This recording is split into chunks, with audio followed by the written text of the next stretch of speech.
Good evening students. बेटा आज हम पढ़ेंगे describe the concept and characteristic of learning. Learning के बारे में बात करें तो कहना लर्निंग जो है एक इंपॉर्टेंट रोल प्ले करते हैं एजुकेशन पर्पस में। Learning is said to be equivalent to change, change के बराबर है, मॉडिफिकेशन, डेवलपमेंट, इंप्रूवमेंट और एडजस्टमेंट के बराबर है।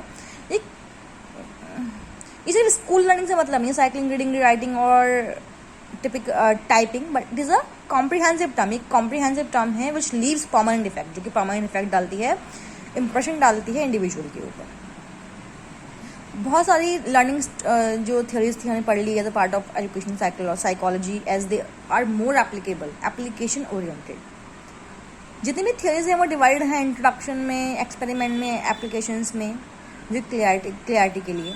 कुछ डिफिनेशंस हैं लर्निंग की। पहले इसके अंदर की learning as acquisition and retention. Gates ने कहा लर्निंग जो है वो मॉडिफिकेशंस हैं बिहेवियर का एक्सपीरियंस और ट्रेनिंग के थ्रू। मन ने कहा to learn is to modify behaviour. और बूच ने कहा कि learning as we measure it is more और लेस परमानेंट चेंज, कि भाई लर्निंग जो है वो कम या ज़्यादा परमानेंट चेंज है बिहेवियर के अंदर, क्योंकि मोटिवेशनल कंडीशंस में, प्रैक्टिस की मोटिवेशनल कंडीशंस में आता है। अब कुछ मीनिंग अगर बात करें यहाँ पे क्या मीनिंग निकलता है कि learning is an activity by which behaviour is altered. Learning performance में चेंज है, परमानेंट मॉडिफिकेशन है बिहेवियर का, एप्रिशिएशन है नए बिहेवियर का, और स्ट्रेंथनिंग और वीकनिंग है ओल्ड बिहेवियर का। लर्निंग जो है मॉडिफिकेशन से बिहेवियर तक एक एनवायरमेंटल रिक्वायरमेंट्स से हम मिल सकें। लर्निंग जो है चेंज है ह्यूमन डिस्पोजिशन में, कैपेबिलिटीज़ के अंदर। परमानेंट चेंज है बिहेवियर पोटेंशियल के अंदर। हैबिट फॉर्मेशन है, एक्विजिशन, रिटेंशन, नॉलेज की ग्रोथ है, इंटरेस्ट का, नॉलेज का और स्किल्स का। सीक्वेंस ऑफ मेंटल इवेंट्स और condition leading change in learner. अब अगर बात करें कैरेक्टरिस्टिक की तो कौन सी कैरेक्टरिस्टिक होंगे इसकी कि learning change in behaviour caused by learning is relatively enduring और परमानेंट। लर्निंग जो है प्रोसेस है, प्रोडक्ट नहीं है। इंटेलिजेंट है लर्निंग, प्रोडक्ट ऑफ एनवायरनमेंट है। लर्निंग जो है अफेक्ट करती है लर्नर की कंडक्ट को। लर्निंग एडजस्टमेंट है, कंडीशनिंग है, ऑर्गेनाइजिंग एक्सपीरियंस को ऑर्गेनाइज करती है। मैचुरेशन से रिलेटेड है। लर्निंग जो है मॉडिफिकेशन है, चेंज है बिहेवियर में एक्टिविटीज़ के थ्रू। फॉर्मल भी है, इनफॉर्मल भी है, साइकोलॉजिकल है, सोशल प्रोसेस भी है। मेंटल डेवलपमेंट का प्रोसेस है, कॉग्निटिव डेवलपमेंट का प्रोसेस है, साइकोमोटर और अफेक्टिव डोमेन्स का जो है प्रोसेस है। यूनिवर्सल है बट वेरिएशंस भी हैं इसके अंदर। मैनी साइडेड है, प्रॉब्लम सॉल्विंग है, इम्प्रूवमेंट का प्रोसेस है, एकेडमिक मास्टरी है सब्जेक्ट की, और प्रैक्टिस का फंक्शन है। लर्निंग डिस्कवरी है, लर्निंग एक्विजिशन है नए बिहेवियर का, और स्ट्रेंथनिंग और वीकनिंग ऑफ ओल्ड बिहेवियर का। ये थे कैरेक्टरिस्टिक्स ऑफ लर्निंग। आगे बढ़ते हैं, discuss about some factors affecting learning. वो कौन कौन से फैक्टर्स हैं जो लर्निंग को अफेक्ट करें। तो पहला है मीनिंगफुलनेस इफेक्ट। जो मीनिंगफुल वर्ड्स होते हैं वो समझने में ईजी होते हैं, बट ऐसे वर्ड उनकी मीनिंग नहीं है वो समझने में बहुत डिफिकल्ट होते हैं, बच्चा नहीं समझ पाता है उनको। Social position effect, serial position effect. Serial position effect जो है रिजल्ट करता है from the particular placement of an item with the least. Memory जो है मेमोरी बेटर है आइटम्स के लिए जो कि बिगिनिंग से शुरू होकर एंड तक जाते हैं। फिर है प्रैक्टिस इफेक्ट के प्रैक्टिस करने से लर्निंग जो है आप उसमें मास्टरी कर सकते हो। Transfer effects are effect of prior knowledge on the learning of new material, कि भाई आप नए को सीखेंगे तो पुरानी अपनी नॉलेज का इस्तेमाल करते हैं। पॉजिटिव ट्रांसफर क्या होता है कि तब होता है जब प्रीवियस नॉलेज जो है वो नई नॉलेज को आसानी से बना देते हैं। नेगेटिव कब होता है जब न्यू लर्निंग जो है वो ज़्यादा डिफिकल्ट होती है। इंटरफेरेंस इफेक्ट भी बहुत ज़्यादा देखने को मिलते हैं। ऑर्गेनाइजेशन इफेक्ट, कि हम ऑर्गेनाइज नहीं कर पाते हैं। लेवल ऑफ प्रोसेसिंग इफेक्ट, कि भाई ठीक है पढ़ लिया लेकिन उसको हमने प्रोसेस नहीं किया। State dependent effect, mnemonic effect भी इसके अंदर आते हैं। कह रहे हैं mnemonic strategies for elaborating on relative meaningless impure by associating the input with more meaningful images. Abstractions effect भी सामने आते हैं इसके अंदर, ये भी एक फैक्टर है।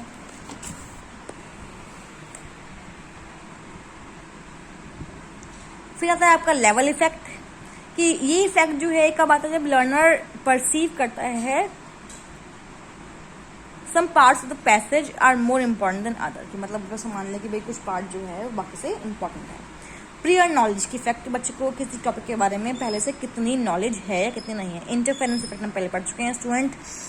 मिसकंसेप्शन इफेक्ट, बच्चे जो है वो मिसकंसेप्ट कर जाता है। टेक्स्ट ऑर्गेनाइजेशन इफेक्ट और मैथमेटिकल इफेक्ट क्या होता है भाई, ये जो टर्म दी थी ये रद कॉफ ने दी थी जो कि बहुत सारी चीज़ों से रिलेट करते हैं कि learner do the prepare and assist their own learning. Learner जो है अपनी लर्निंग को इफेक्ट करता है और असिस्ट करता है। इसमें लर्नर जो है वो एक्टिव पार्टिसिपेंट कहलाता है। इसके अंदर आपका आंसरिंग, एडजेंट क्वेश्चन और टेकिंग नोट्स, ये सब चीज़ें आती हैं।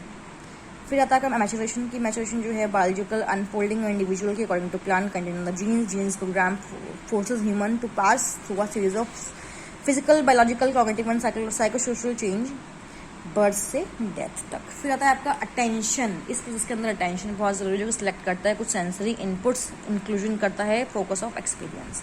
इस टाइम में क्या नहीं, we are overloaded with so many external and internal sensory inputs. में हम बहुत सारे सेंसरी इनपुट्स डालते हैं। फटीग कहना है, फटीग जो है एक कॉमन हेल्थ कंप्लेंट है। इसमें क्या होता है, one of the hardest term to define and a symptom of many different conditions. Fatigue में भी define as the sum total of those cause that remove interest. ये वो सब चीज़ें की वजह से बच्चे का इंटरेस्ट जो है हर चीज़ से निकल जाता है और बर्निंग कैपेसिटी जो बच्चे की कम हो जाती है, फिजिकल भी और मेंटल भी। फटीग को हम वेयरनेस भी कहते हैं, टायर्डनेस, एग्जॉशन और लिथार्जीनेस भी कहते हैं। फीलिंग है इतने की लैक ऑफ एनर्जी की। फिर आपका मोटिवेशन कि अगर बच्चे को मोटिवेट करोगे लर्निंग के लिए तो बच्चा अच्छा लर्न कर पाएगा। तो बच्चे को जरूरत होती है मोटिवेशन की। अगला क्वेश्चन है, what do you mean by e learning.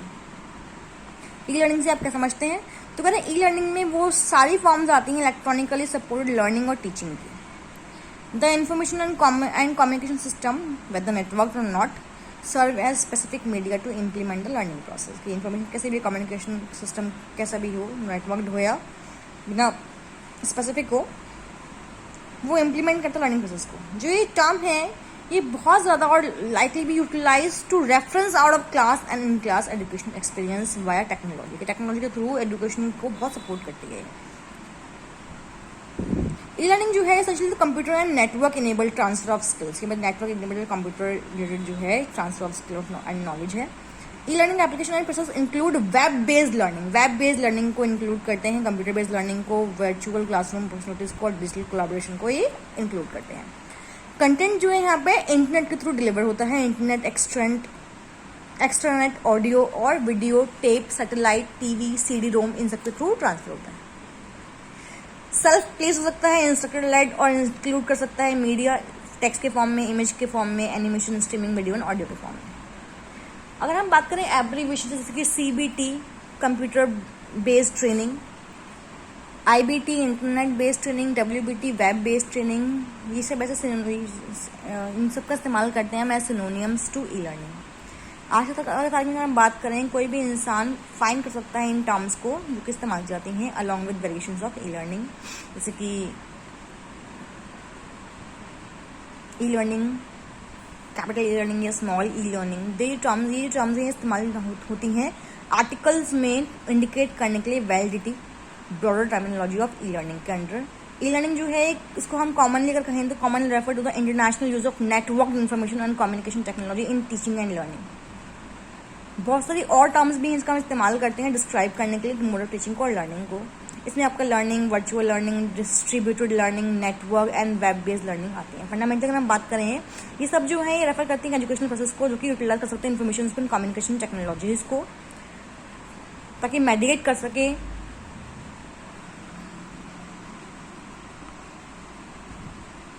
ठीक है। Term e learning comprise to more than online learning, कि इसमें जो है ऑनलाइन से ज़्यादा virtual learning, distributed learning, network और वेब बेस्ड लर्निंग से ज़्यादा है। जो लेटर है ई लर्निंग में, इसका मतलब होता है electronic. E learning would incorporate all educational activities. इसमें सारी एजुकेशनल एक्टिविटीज़ हैं जो कि कोई भी इंडिविजुअल या ग्रुप ऑफ इंडिविजुअल करते हैं जब वो ऑनलाइन या ऑफलाइन काम करते हैं, सिंक्रोनाइजली या एसिंक्रोनाइजली बाय नेटवर्क और stand alone computer and other computer device. अब क्या कैरेक्टरिस्टिक्स हैं कि पहले है individualise self paced e learning online, individualise self paced e learning offline, group based e learning synchronously and group based e learning asynchronously. E learning में also comprise combination of the forgiving type of activities. Popularity इसकी बढ़ रही है बहुत तेजी से हर एक area में, लेवल ऑफ एजुकेशन में, ट्रेनिंग में।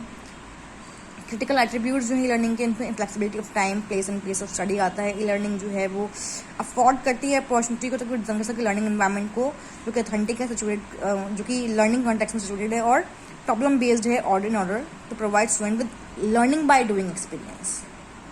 अगर हम बात करें contemporary termed trends in e learning, trends की अगर हम बात करें, जो ग्रोइंग इंटरेस्ट है ई लर्निंग में वो seems to be coming from several, बहुत सारे डायरेक्शन से ही आया है। इसके अंदर आपका ऑर्गेनाइजेशन हैं जो कि ट्रेडिशनली ऑफर करते हैं डिस्टेंस एजुकेशन प्रोग्राम्स को सिंगल और ड्यूल और मिक्स्ड मोड सेटिंग में। इनकॉर्पोरेशन है ऑनलाइन लर्निंग का in their repertoire as a logical extension of their distance education activity. अगर हम देखें तो डिस्टेंस एजुकेशन सिस्टम है वो ज़्यादातर ई लर्निंग पर ही बेस्ड है। जो कॉर्पोरेट सेक्टर है वो इंटरेस्टेड है ई लर्निंग में as a way of rationalising the cost of their in house staff training activities. E learning जो है वो इंट्रस्ट है रेजिडेंशियल कैंपस का based, campus based educational organisation में। उनको लगता है कि ई लर्निंग जो एक तरीका है इम्प्रूव करने का, एक्सेस करने का उनकी प्रोग्राम्स को, और एक तरीका है टैप करने का ग्रोइंग नीश मार्केट्स को। जो ग्रोथ है ई लर्निंग की डायरेक्टली रिलेट करती है इंक्रीजिंग एक्सेस टू इन्फॉर्मेशन के कम्युनिकेशन टेक्नोलॉजी के साथ डिक्रीजिंग कॉस्ट से। जो कैपेसिटी है इन्फॉर्मेशन एंड कम्युनिटीज की टेक्नोलॉजीज की, तो कि वो मल्टीमीडिया सोर्सेस को सपोर्ट कर सके based on learning and teaching is also relevant to the growing interest in e learning. ऐसी ही बहुत सी चीज़ें यहाँ पे लिखी गई हैं, ये आप पेपर देख सकते हैं। ठीक है, तो ये था आपका ई लर्निंग का टॉपिक, ये खत्म होता है। लास्ट में नेक्स्ट आपका आएगा एम लर्निंग, ये हम नेक्स्ट क्लास में करेंगे। जो टॉपिक हमने करे हैं आज उसको आप अच्छे से कर लीजिएगा। ओके।